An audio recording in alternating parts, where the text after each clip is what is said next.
সেকাল একাল কণ্ঠ কলমে আমি রত্না।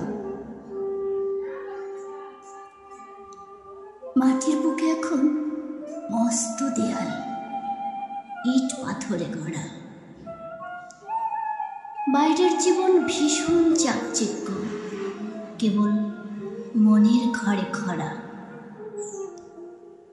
যতদিন ছিল গোলা ভরা ধান, পুকুর ভরা নানা মাছে, গোয়ালে গরু, গাছে ভরা ফল, থাকতাম দুধে ভাতে।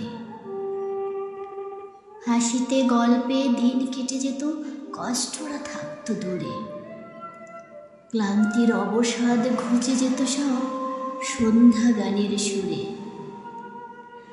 গল্পের আসর জমে যেত খুব চাঁদনি পশর রাতে। আবাল বৃদ্ধ সবাই মিলে শুনতাম একই সাথে। বাড়ির দূরত্ব বোঝাই যেত না, কে থাকে কত দূর। ফেলে আসা সেই পুরনো অতীত কতটা ছিল সুমধুর। বাগানের গাছে ফল ধরিলে সবাই পেত আধা আধা। ইচ্ছে মতো ঘুরে বেড়ানো ছিল না কোনো বাধা।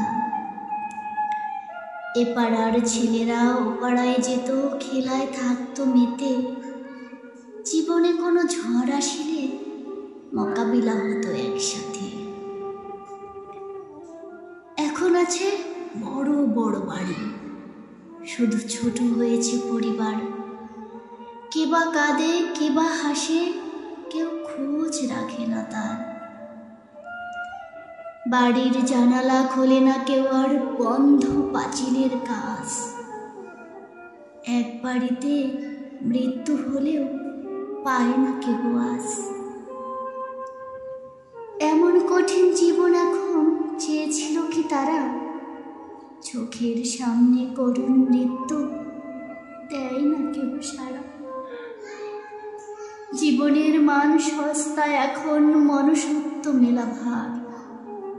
চারিদিকে শুধু শোকের মাতম, হারানোর হাহাকার। মারামারি হানাহানি এখন প্রতিনিয়ত ঘটে। সমাজটাকে বদলাতে চাই, কিন্তু মানুষ হয়নি বটে। ধন্যবাদ সবাইকে।